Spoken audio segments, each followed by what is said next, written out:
오늘은 우리 로마서 4장 1절에서 8절 말씀입니다. 시작성경 243쪽입니다. 우리 한 구절씩 교독하겠습니다. 그런즉 육신으로 우리 조상인 아브라함이 무엇을 얻었다 하리요?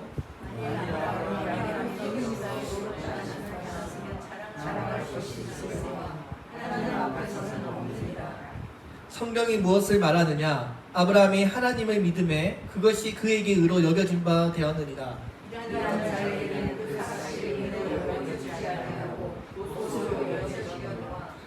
이를 아니할지라도 경건하지 아니한 자를 의롭다 하시는 이를 믿는 자에게는 그의 믿음을 의로 여기시나니.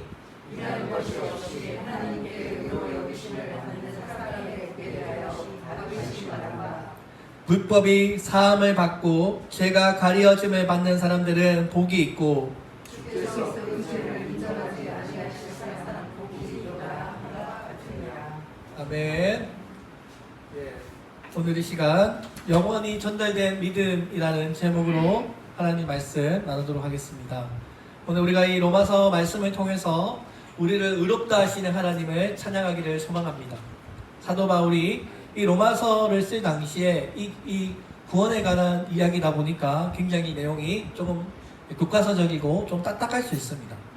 그래서 이 구원에 관한 이야기를 예화로 사용하는 것이 오늘 읽은 4장입니다. 이 4장을 읽어보면 바울이 우리의 믿음으로 구원을 얻는다는 것을 잘 설명하기 위해서 이제 아브라함을 이야기합니다. 로마서 3장에서 우리가 믿음으로 구원을 얻는 새로운 길이 열렸다라고 하면서 4장에서 아브라함을 예를 들면서 우리에게 아주 쉽게 설명하는 것입니다. 이 당시에 로마 안에 있던 유대인들에게 믿음으로 구원을 얻는다는 것이 잘 이해가 되지 않았습니다. 이 바울의 복음은 그동안 유대인들이 수천 년 동안 믿어왔던 그 율법적인 구원관을 완전히 송두리째 뒤흔드는 놀라운 소식이었기 때문입니다. 유대인들이 이 바울의 복음을 받아들이기에는 구원이 너무 쉽다는 것입니다. 우리가 그동안 유대인들은 내가 구원을 얻으려면 최소한 내가 몸을 움직이고 어떤 율법을 이루기 위해서 내가 발버둥을 쳐야 내가 좀 구원을 얻은 것 같은데 그냥 예수를 믿기만 하면 구원을 받는다고 하니까 이게 어처구니가 없는 것입니다. 공짜에 익숙하지 않는 유대인들에게 있어서 아무 노력도 하지 않았는데 어떻게 구원이 저절로 굴러올 수 있는가? 여기에 대해서 아주 의문점을 가졌던 것입니다. 그래서 오늘 바울이 우리가 믿음으로 구원받는다라는 이 놀라운 진리를 설명하기 위해서 누구를 이야기한다고요? 아브라함을 이야기합니다. 오늘 본문에 보면 육신으로 우리 조상인 아브라함이라고 이야기에 화두를 던지면서 이 아브라함 이야기를 이제 이야기합니다. 여러분 다들 잘 아시죠? 이 아브라함이 누구입니까? 우리가 교회를 한 번이라도 다녀본 사람이라면 이 아브라함 이야기를 잘 알고 있을 것입니다. 이 아브라함은 유대인들의 민족의 아버지라고 불리는 사람입니다. 유대인들이 가장 자랑스럽게 생각하는 사람이 바로 아브라함과 다윗입니다. 아브라함, 이삭, 야곱으로 이어지는 이 이스라엘의 족장이고요. 이 이스라엘이라고 하는 나라를 형성하는 가장 중요한 인물이 바로 이 아브라함입니다. 그래서 아브라함은 이스라엘 백성들의 조상이라고 말하는 그 아브라함을 이야기합니다. 지금 바울은 아브라함이라고 하는 육신적이고 혈통적인 조상의 이야기를 하려고 하는 것이 아닙니다. 바울은 아브라함의 혈통적인 의미를 넘어서 신앙적인 의미에서 이 아브라함이 믿음의 조상이 된다는 사실을 증언하고 있는 것입니다. 이 아브라함이 하나님의 부르심을 받았을 때 아브라함이 하나님의 약속을 신뢰하여 하나님께서 지시하는 땅으로 갔고 오직 믿음으로 그의 아버지의 집을 떠나서 약속의 땅으로 걸어갔다는 사실을 이야기합니다. 그래서 아브라함은 단순히 혈통적으로 이스라엘의 조상일 뿐만 아니라 믿음의 조상인 것입니다. 오늘 본문 1절, 2절에 읽어보면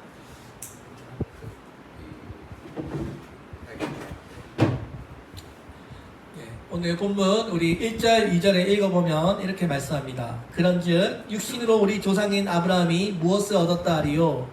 만일 아브라함이 행위로서 의롭다 하심을 받았으면 자랑할 것이 있으려니와 하나님 앞에서는 없느니라. 자, 바울이 뭐라고 말합니까? 만약에 아브라함이 뭔가 행위를 통해서 뭔가 열심히 노력을 해서 구원을 얻었더라면 하나님 앞에서 자신의 공로를 아마 자랑했을 것입니다. 그런데 자랑할 것이 없다고 말합니다. 봐라, 내가 이렇게 열심히 하나님 앞에 내가 율법을 순종하고 말씀을 잘 지켜서 내가 의롭다함을 받지 않았느냐. 아브라함이 자신의 어떤 지식과 어떤 똑똑함과 자신의 어떤 뭔가를 자랑할 수 있었을 것입니다. 근데 그 아브라함마저도 하나님 앞에서는 자랑할 것이 없다고 말합니다. 오늘 본문 3절에서 성경이 무엇을 말하느냐? 아브라함이 하나님의 믿음에 그것이 그에게 의로 여겨진 바 되었느니라 라고 했습니다. 보이시죠? 여기 보면 이 아브라함이 소위 말하는 처음부터 모태신앙이 아닙니다. 여러분 잘 아시죠? 이 아브라함은 원래 갈대아 우르에서 우상을 만드는 아버지 데라, 이 데라가 우상을 만드는 사람이었다고 합니다. 자, 그러니까 이 아브라함은요, 우리처럼 믿음으로 태어난 믿음의 사람이 아니고요, 우상신을 만들던 가문의 출신입니다. 갈대아 우르에서 우상을 만드는 집안에서 태어나서 어느 날 하나님이 아브라함을 부르신 거예요. 그죠? 하나님께서 아브라함을 부르셔서 그 집을 떠나라고 명령하십니다. 근데 아브라함이 우리에게 믿음의 조상이 될 수 있었던 것은 그 이해할 수 없는 하나님의 약속을 믿었던 것입니다. 아브라함이 어떻게 이 말씀을 믿었는지 우리가 알 수 없는데 아브라함이 그것을 믿었어요. 또 아브라함 무엇을 믿습니까? 하나님께서 아브라함에 나타나셔서 내가 너에게 아들을 주리라 했는데 나이가 90세예요. 어떻게 아이를 낳을 수 있습니까? 근데 하나님께서 사라의 태가 닫혔는데도 불구하고 아브라함이 또 그것을 믿어요. 그죠? 하나님의 약속을 신뢰합니다. 자, 그래서 오히려 하나님의 약속을 의심하지 않고 신뢰함으로써 아브라함이 하나님 앞에 의롭다라고 여겨졌다는 것입니다. 이 아브라함이 땅을 소유할 때 땅도 없어요. 근데 하나님께서 땅을 줄 것이라는 것을 약속을 신뢰했고요. 자녀도 낳을 수 없어요. 근데 하나님께서 자녀를 줄 것이라는 것을 믿었기 때문에 전혀 가능성이 없는 그 상황 속에서 조건 없이 하나님을 믿었기 때문에 하나님은 이것을 기뻐하셨습니다. 자, 그래서 오늘도 이 아브라함이 조건 없이 하나님을 믿었던 것처럼 오늘 우리도 우리를 죽은 자를 살리신 그 예수 그리스도를 믿는 자를 하나님은 의롭다고 명해주는 것입니다. 믿으십니까? 오늘 본문에 보면 오늘 여기 의로 여기다라고 되어 있죠. 의로 여겨진 바 되었다는 이 여기다라는 이 헬라어 단어가 로기조마이랍니다. 로기조마이. 이 로기조마이라고 하는 이 헬라어가 굉장히 놀라운 단어입니다. 영어로는 카운트라고 하는데요. 이 카운트가 뭡니까? 장부에 기입하다는 뜻입니다. 계좌에 들어온 것으로 쳐준다는 의미입니다. 예를 들어서 우리가 누군가에게 1억을 갚아야 하는데 부채를 준 사람이 돈이 아무것도 들어있지 않습니다. 근데 예수님께서 우리의 모든 빚을 다 탕감해 주셔서 예수님의 계좌로 우리에게 1억을 이체해 준 것과 같이 여겨준다는 것입니다. 하나님께서 우리에게 돈이 없는데 1억의 이체를 계좌 이체해 주시면서 우리에게 여겨진 바 되었다. 이것으로 우리에게 쳐준다. 1억을 받은 걸로 쳐준다고 말씀하는 것입니다. 이게 바로 로기조마이라는 단어입니다. 내 돈에 다른 사람이 돈이 이체한 것처럼 쳐준다는 것입니다. 오늘 우리의 인생에 기록되어 있는 우리의 이 수많은 죄들을 예수님의 통장으로 이체되고요. 예수님께서 이루셨던 그 십자가의 공로를 우리의 계좌로 들어오게 해주신 것입니다. 자, 그래서 오늘 하나님의 계좌에 있던 그 완전한 사랑이 이제 우리의 계좌 안으로 넘어오게 된 것입니다. 여기에는 예수님께서 이루셨던 수동적인 순종과 능동적인 순종 모두가 다 포함됩니다. 수동적인 순종은요, 예수님께서 그리스도 십자가에 달려 죽으시기까지 모든 죄의 형벌을 다 감당한 것을 우리가 수동적인 수동이라고 말합니다. 또 능동적인 수동은요, 우리가 이룰 수 없는 모든 율법의 말씀들을 예수님이 다 지킨 것을 말합니다. 우리가 지킨 것이 없잖아요. 근데 예수님이 다 지켜졌어요. 그 예수님이 적극적으로 율법을 다 지킨 것도 우리의 것이 되고요. 십자가에서 예수님께서 우리를 대신해서 받으셨던 그 수동적인 순종, 그 형벌도 예수님께서 다 우리에게 치러준 것도 우리의 것이 되는 것입니다. 그동안 사탄이 우리가 아담의 죄를 전가받아서 죄의 올가미로 우리를 둘러쌌고 이 죄의 굴레 안에서 우리가 벗어나지 못했습니다. 그런데 이 예수님의 이 순종, 예수님의 능동적 순종과 수동적 순종이 다 우리에게 전가되면서 마치 우리가 그렇게 산 것처럼, 마치 율법을 다 지킨 것처럼 하나님께서 카운트해 주신 것입니다. 이것은요, 나의 연약함에도 불구하고 하나님께서 내가 그렇게 여기겠다고 말씀하는 것입니다. 오늘 내가 당하는 모든 상황은 하나님의 의로우심 안에 있습니다. 여러분, 이것이 바로 아브라함에게 베푸신 하나님의 은혜이고요, 오늘날까지 우리에게 베푸시는 하나님의 은혜인 것입니다. 지금까지 우리가 신앙생활 해오면서 얼마나 많이 넘어지고 실족하고 절망하며 살아왔는지 모릅니다. 뭔가 해보려고 했는데 내 뜻대로 되지 않고 낙심하다가 또 열심히 내가 뭔가를 했지만 결과가 좋지 않아서 실패할 때가 있습니다. 그런데도 하나님께서는 그 우리의 믿음을 의롭다라고 여겨주는 것입니다. 이사야서 1장 18절에서 이렇게 말씀합니다. 너희의 죄가 주홍 같을지라도 눈과 같이 희어질 것이요 진홍같이 붉을지라도 양털같이 내리라. 이미 하나님께서 이사야 말씀을 통해서 너희의 죄들을 용서해 줄 것이라고 말씀하셨습니다. 이렇게 하나님께서는 그리스도의 공로를 근거로 해서 우리들을 의인의 반열로 세우신 것입니다. 내가 절망하고 내가 낙심되고 내가 실패하지만 다시 일어날 수 있도록 하나님께서 우리에게 믿음을 바라보도록 우리에게 믿음을 선물해 주는 것입니다. 그래서 우리는 하나님 앞에 그 어떤 것도 자랑할 것이 없어요. 우리가 자랑할 것이 있다면 오직 하나님의 은혜를 자랑해야 하는 것입니다. 오늘 바울이 이렇게 질문하는 것입니다. 10절에서 그런즉 그것이 어떻게 여겨졌느냐? 할례시냐 무할례시냐? 할례시가 아니요 무할례시니라 시느니라. 이게 무슨 말입니까? 이제 바울이 유대인들에게 묻습니다. 하나님 앞에 이 아브라함이 의롭다라고 여겨졌던 그때가 언제냐? 아브라함이 할례를 받았을 때냐 안 받았을 때냐? 아브라함을 생각해봐라. 아브라함이 하나님 앞에 의롭다라고 받은 적 그때가 할례를 받기 전이냐 후냐 라고 묻습니다. 여러분, 아브라함이 하나님의 약속을 받았을 때 율법이 있었을까요? 없었죠. 율법이라고 하는 것은 사실 모세 시대이고요. 아브라함은 모세보다 훨씬 이전의 사람입니다. 그리고 율법은 아브라함 이후에 430년이 지나서 모세에게 주어진 것입니다. 율법이 있기 전에 이미 아브라함은 하나님 앞에 의롭다함을 받았던 것입니다. 이 아브라함 때는 율법이라는 것이 존재하지 않았기 때문에 순종할 수가 없었습니다. 아브라함은요, 그런 순간에도 하나님의 약속을 믿었고, 마치 몸이 죽어있는 태가 닫혀있던 그 사라의 태가 다시 열릴 것을 아브라함은 믿었던 것입니다. 그래서 오늘 구약에 읽어보면 이 아브라함은 의롭다라고 표현하는 유일한 구절이 오늘 우리 창세기 15장 6절인데요. 여기 보면 아브라함은 의롭다고 말씀합니다. 그죠? 그 다음에 창세기 17장에 가서야 하나님께서 아브라함에게 할례를 하라고 명하십니다. 그러니까 할례의 율법이 17장에서 등장해요. 그럼 여러분 질문할게요. 15장이 먼저예요? 17장이 먼저예요? 15장이 먼저죠? 하나님께서 나중에 할례를 명하라고 하시는데요. 그거는 17장에서 등장합니다. 할례 언약은 17장이에요. 근데 할례 하라고 명하기 전에 이미 하나님께서는 아브라함에게 의롭다고 명하셨어요. 그죠? 그러니까 여러분, 율법 또 할례를 받기 이전에 유대인들이 자랑스럽게 여기고 하나님의 백성이라고 자랑하는 율법과 할례를 말씀하기 전에 이미 하나님은 아브라함을 의롭다고 명하셨던 거예요. 그죠 여러분? 그러니까 아브라함이 받은 이 구원이라는 것은 할례와 언약과 할례와 그 율법과 아무런 상관이 없이 믿음으로 받은 것입니다. 여러분 믿으십니까?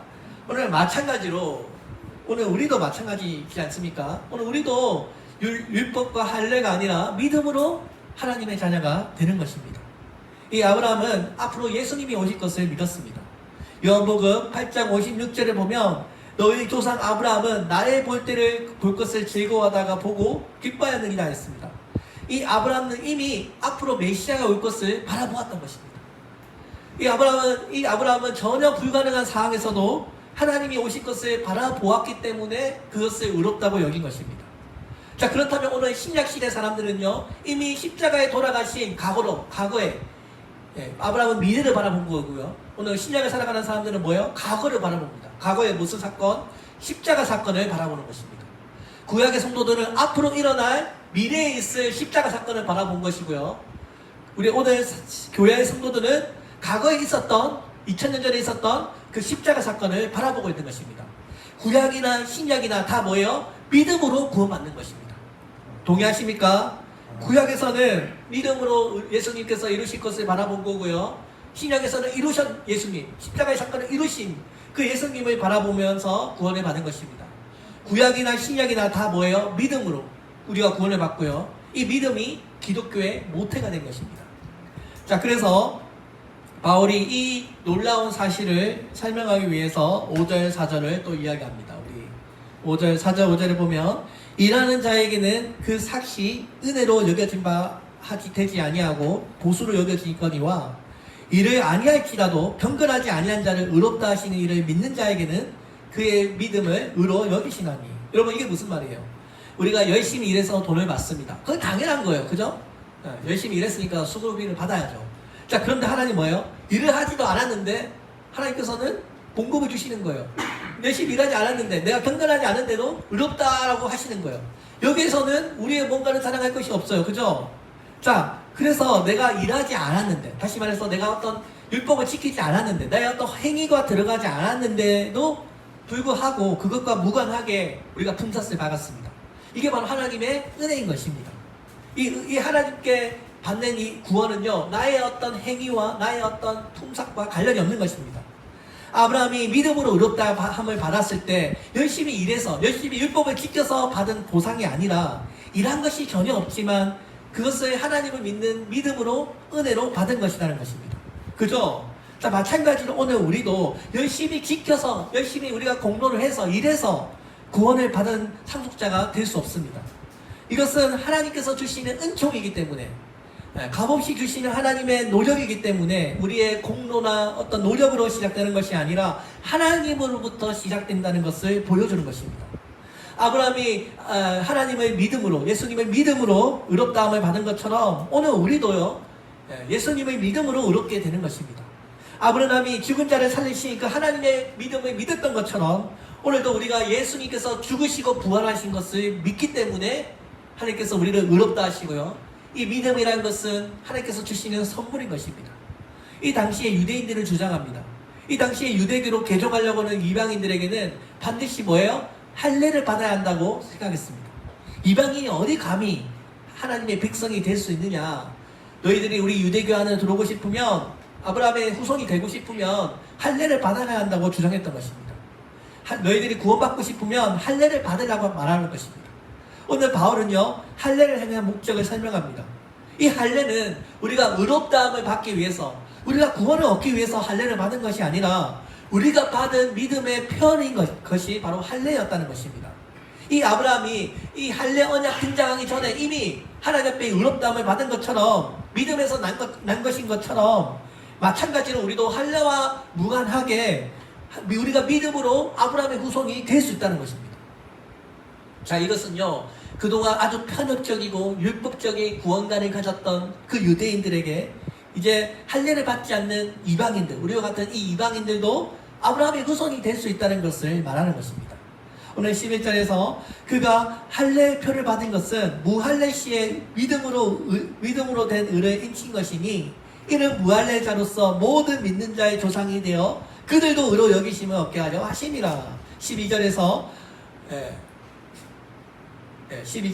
또한 할례자의 조상이 되었나니 곧 할례를 받을 자뿐만 아니라 우리 조상 아브라함이 무할례 시에 가졌던 믿음의 자취를 따르는 자들에게도 그러하니라. 거기 보이시죠?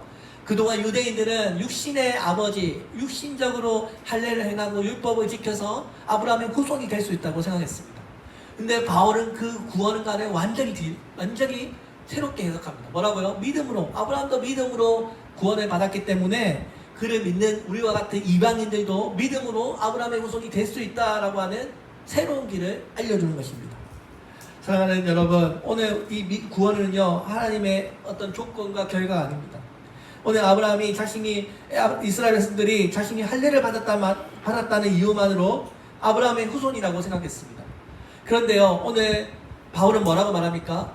할례를 받았는가 안 받는가는 그렇게 중요하지 않다고 말합니다. 오히려 뭐가 더 중요하다고요? 믿음이 더 중요하다고 말씀합니다. 그렇다면 오늘 우리는 어떤 자세로 살아야 할까요? 이 세상의 많은 사람들 가운데서 하나님께서 우리에게 은혜를 베풀어 주셔서 우리를 예수님을 믿게 해주셨습니다. 여기에는 나의 잘남도, 나의 능력도, 나의 조건도 아니고요, 그저 한없이 주시는 하나님의 전적인 선택하심으로 우리가 하나님의 백성이 되었던 것입니다. 로마서 우리 4장 7절과 8절에 보니 불법이 사함을 받고 죄가 가리어짐을 받은 사람이 복이 있고 주께서 그 죄를 인정하지 아니할 사람은 복이 있도다. 자, 아브라함을 설명했고요. 자, 그 다음에 또 한 명 더 설명합니다. 누구예요? 다윗. 유대인들이 가장 자랑스럽게 생각하는 사람이 두 명입니다. 아브라함과 다윗. 그죠? 다윗 언약, 다윗 왕국의 회복. 유대인들은 다윗 왕국의 회복하기를 꿈꾸고 있어요. 이스라엘 역사에 있어서 가장 중요하게 생각하는 사람이 아브라함과 다윗인데요. 자, 이 믿음을 설명하기 위해서 이 다윗을 다시 설명합니다. 다윗은 이스라엘의 위대한 왕이죠. 지금도 유대인들은 다윗과 같은 메시아가 이 땅에 출현하기를 고대하고 있습니다. 다들 잘 아시죠? 자, 하나님께서 다윗을 얼마나 칭찬하셨느냐. 다윗은 하나님 마음에 합한 자라고 할 만큼 하나님은 다윗을 사랑하셨습니다. 다윗은요, 이스라엘 왕들을 평가하는 기준이 됩니다. 열왕기 상하를 읽어보면 이스라엘에 많은 왕들이 출현하잖아요. 그때 어떤 왕을 모델로 평가합니까? 다윗을 두고 평가합니다. 다윗이 따랐던 믿음의 길을 행했느냐 안 행했느냐로 그 왕들을 평가했습니다. 그만큼 다윗은 유대인들에 있어서 아주 중요한 사람이고요. 예수님께서 하나님은 그만큼 다윗을 사랑했습니다. 근데 그랬던 다윗도 무엇을 고백합니까? 자신의 행위입니까? 아니면 은혜입니까? 오늘 우리가 읽은 이 로마서 4장 7절 8절에 이 다윗이 쓴 시편인데요. 이 말씀이 사실은 시편 32편의 말씀을 인용한 것입니다. 이 시편이 다윗이 다른 사람에 대해서 쓴 게 아니고요. 자기 자신에 대해서 쓴 편지입니다. 어떤 시편이냐? 우리 여러분 다윗 하면 떠오르는 이야기 아시죠?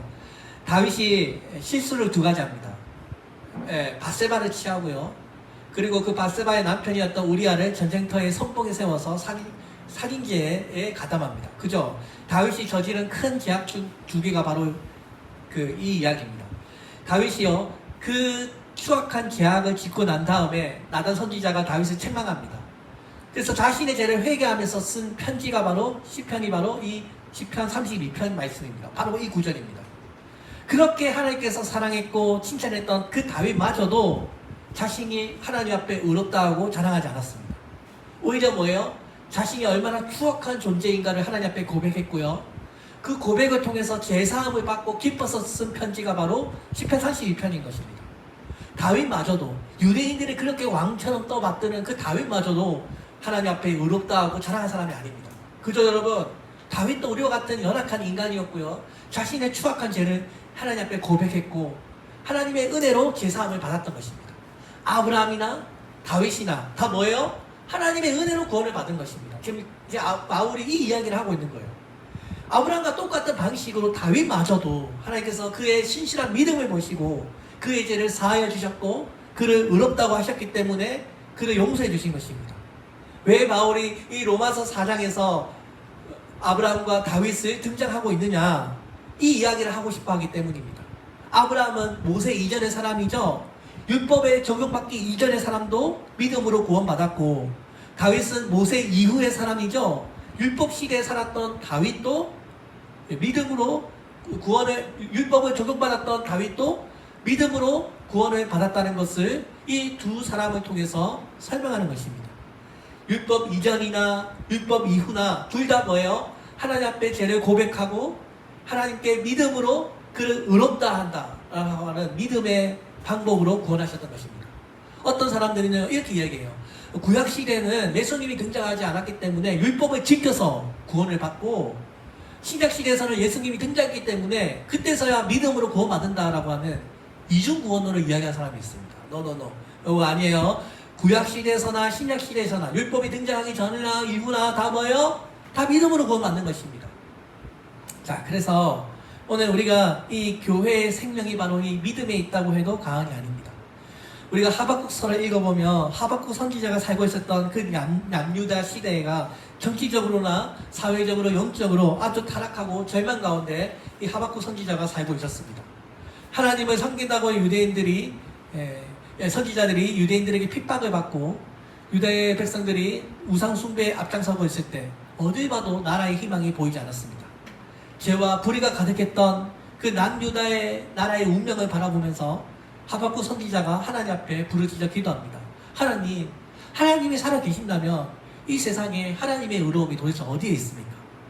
그때 하나님께서 하박국에게 말씀하십니다. 하박국서 2장 4절에 보면 보라 그의 마음은 교만하여 그 속에서 정직하지 못하나 의인은 그의 믿음으로 말미암아 살리라. 하나님, 이 세상에 하나님 많은 사람들이 교만하고 하나님을 믿지 못하고 정직하지 못하고 불의 속에서 살아가는데 그 중에서도 믿음으로 살아가는 자에게 나는 그 사람들을 의롭다고 여길 것이라고 말했던 것입니다. 하박국 시대에. 자, 구약 하박국 시대에서도 하나님은 믿음으로 그를 의롭다고 명하셨습니다. 오늘 마찬가지로 오늘 우리가 이 세상을 살아갈 때 여전히 재앙이 많아요. 하나님의 의가 보이지가 않아요. 하박국 선지자처럼 하나님 이 세상에 참 부조리가 많고 나는 정직하게 살아가고 나는 하나님 말씀대로 살아가는데 아버지 오히려 불신자들이 더 형통하고 불신자들이 세상에서 성공하고 돈 많이 벌고 아버지 부러울 때가 많습니다. 하나님의 의가 어디 있습니까? 마치 하박국 선지자처럼 그렇게 생각할 때가 있습니다. 근데 하나님께서 뭐라고 말씀하세요? 믿음의 자가 될 때 믿음으로 사는 자가 되면 하나님은 우리를 의롭다고 칭해 주십니다. 오늘 여러분 우리가 하나님의 약속을 믿고 그 귀한 하나님의 언약을 우리가 신뢰해 나갈 때 하나님께서 믿음의 사람들에게 복을 더해 주실 것을 믿습니다. 빌립보서 1장 6절에서 말씀합니다. 너희 안에 착한 일을 시작하신 이가 그리스도 예수의 날까지 이루실 줄을 내가 확신하노라. 여러분들의 심령 가운데 하나님께서 꿈과 비전을 주셨다면 하나님께서 그 일을 반드시 이루실 것을 믿습니다. 오늘도 하나님은요 하박국 때처럼 또 바울 시대처럼 아브라함과 다윗 시대처럼 지금도 하나님은요 믿음의 사람을 찾고 있습니다. 하나님은 지금도요 믿는 사람에게 복을 주십니다. 우리의 삶은 온전하지 않아요. 우리는 지금 우리의 삶은요 여전히 의롭지 않을 때가 너무나 많습니다. 우리의 삶은요 우리의 신분과 어울리지 않을 때가 사실 너무나 많습니다. 근데 아브라함도 그랬고요 다윗도 그랬고요 성경에 나오는 사람들도 다 그랬습니다. 그럴지라도 그들은 하나님을 믿었던 것입니다. 그렇다면 오늘 우리도 그러해야 합니다. 아브라함이 믿음으로 하나님 앞에 의롭다함을 받은 것은 아브라함을 위한 것이 아니었습니다. 다윗만을 위한 것이 아니었습니다. 하박국만을 위한 것이 아니었습니다. 우리를 위한 것이기도 합니다. 오늘 우리가 인생을 살아갈 때 실패와 과거의 절망에 사로잡힐 때가 많지만 그럴 때일수록 우리가 하나님께 더 가까이 다가가야 합니다. 오늘 우리 여기 노영래 목사님 오셨는데 우리 지난주에 우리 노영래 목사님 강정해 주셨어요. 노영래 목사님 사업적으로 돈 많이 버시고요. 육적인 모임도 14개나 가입하셨대요. 당구 볼링 잘 치신대요. 안 그래 보시는데 사회생활 하실 때는 난리 당구랑 볼링 치시고 뭐 등산 다니시고 모임이 너무 많아서 교회 다닐 시간도 없었대요. 근데 우리 사모님이 목사님께서 열심히 기도하셔가지고 그 하시는 사업이 다 이렇게 정리가 되면서 망하셨어요. 망하시고 난 다음에 뇌에 출혈 오셨습니까? 뭐 뇌에 아무튼 안 좋은 게 오셔가지고 거의 죽을 뻔 하셨대요. 근데 그때 목사님이 하나님께 기도하셨대요. 하나님 저를 살려주시면 제 모든 것을 하나님께 드리겠습니다. 그래가지고 하나님께서 우리 목사님 살려주셔가지고요. 지금까지도 그 이후로 머리 아픈 적이 없으시대요. 할렐루야! 하나님 찬양합니다. 노영희 목사님은 물건 볼 때마다 다 십자가를 찾으신대요. 여기도 십자가, 여기도 십자가, 저기도 십자가. 얼마나 귀하세요. 하나님께서 노영래 목사님 부르셔가지고 목사님 세우시고 또 개척도 그냥 개척하신 게 아니에요. 최전방, 복음의 최전방에 가서 내가 교회를 세우리라 해가지고 천안에 가시고 연천에서 교회를 개척하셨대요. 얼마나 귀하십니까? 여러분 그냥 돈 많은 그런 부자 목사님도 아니시고 정말 그 다 내려놓고 우리 교회 이런 분들이 온다는 게 여러분 얼마나 귀합니까? 여러분 오늘 우리 이렇게 한번 붙잡은 이 믿음에서 붙잡은 이 믿음, 이 귀한 믿음, 여러분이 아브라함의 믿음, 다윗과 믿음과 우리가 같은 믿음이에요. 이 한번 붙잡은 예수를 향한 믿음 흔들리지 마시고 견고히 서 있기를 바랍니다. 히브리서 10장 38절에서 마지막으로 이렇게 말씀합니다. 나의 의인은 믿음으로 말미암아 살리라. 또한 뒤로 물러가며 내 마음이 그를 기뻐하지 아니하리라 하셨느니라. 뭐라고요?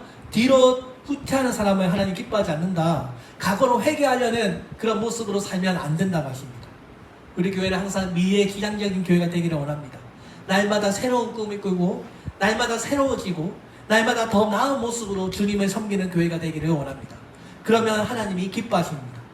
네, 교회 개척교회를 하다 보니까 제가 가끔씩 마음이 많이 조급해집니다. 제가 가끔씩 어떤 계획과 목표를 세웠는데 그것을 빨리 이루고 싶은데도 그렇지 않다 보니까 낙심될 때가 있습니다.